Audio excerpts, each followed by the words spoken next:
ఇక శకుంతలనే షాపు కాల్చేసిందని లక్ష్మికి కొడుకు హరికృష్ణ చెప్పడంతో లక్ష్మి విశ్వరూపంతో రౌడీలను వెతుక్కుంటూ వెళ్లి చితక్కొడుతూ ఉంటుంది. పెద్ద కర్ర తీసుకుని రౌడీలను తుక్కు తుక్కు చేస్తుంది. వడ్డీ శకుంతల ఎక్కడా అని అడిగి తెలుసుకుని అక్కడికి బయలుదేరుతుంది లక్ష్మి. హరికృష్ణ ఎంటర్ప్రైజెస్ దగ్గర శకుంతల టెండర్ వేస్తూ హర్షతో, మీ సార్ ఎక్కడరా చెప్పు, ఆయనకు నాకు పోటీ ఎవరు రారు, ఇక్కడ మళ్ళీ టెండర్ వేసేది నేనే, గెలిచేది నేనే అని అంటుంది శకుంతల. ఇంతలో లక్ష్మి అక్కడికి కత్తి పట్టుకొని అమ్మవారిలా వస్తుంది.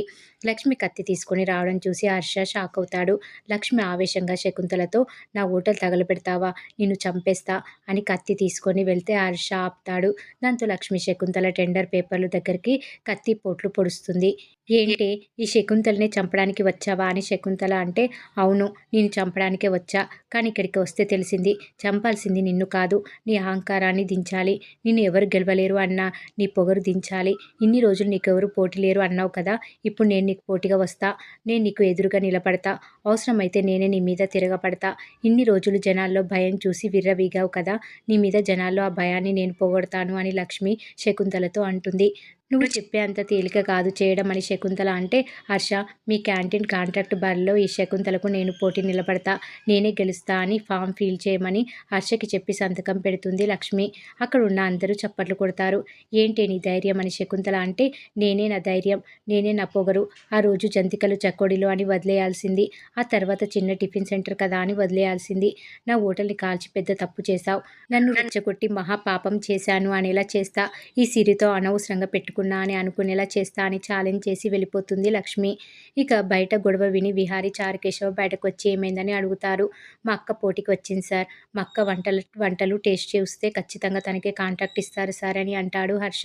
పోనీలే, ఈ శకుంతలకు ఎవరు పోటీ లేరు అన్నారు, మీ అక్కకి ధైర్యం ఎక్కువే అని విహారీ అంటాడు. ఇక క్రిష్ ఇంటికి వెళ్ళి బామ్మకి జరిగింది చెప్తాడు. బామ్మ భయపడుతూ, ఆ శకుంతలతో పెట్టుకోకపోవడమే మంచిది అంటే, లేదు బామ్మ, మనం యుద్ధం చేయాల్సిందే అని లక్ష్మి అంటుంది. చావో రేవో తేల్చుకుంటా, ఆ శకుంతలకి బుద్ధి చెప్తా అని అంటుంది లక్ష్మి. ఇక శకుంతల బీడి కాల్చుతూ లక్ష్మి ఇచ్చిన వార్నింగ్ గుర్తు చేసుకుని రగిలిపోతూ ఉంటుంది. సిరిని ఎందుకు వదిలేసావక్క అని రౌడీలు అంటారు. రేపు అక్కడికి ఎలా వస్తుందో, ఆ కాంట్రాక్ట్ రాకుండా ఎలా చేస్తుందో నేను చూస్తా అని అంటుంది శకుంతల. శకుంతల ఏం చేస్తుందా అని బామ్మ చాలా భయపడుతూ ఉంటుంది.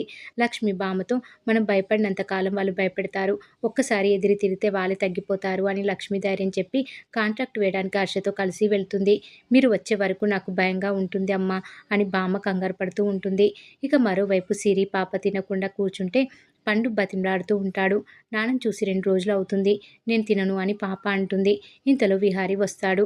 యమున విహార్ని ఆపి, నువ్వేమో ఆఫీసులో అని తిరుగుతావు, నీ భార్య కిట్టి పార్టీలని తిరుగుతుంది, సిరికి తల్లి ప్రేమ దక్కడం లేదు, ఇప్పుడు నీ ప్రేమ కూడా దక్కకపోతే ఎలా అని అంటూ ఉంటుంది. మరి ఏం జరగబోతుంది అనేది రాబోయే ఎపిసోడ్లో తెలుసుకుందాం.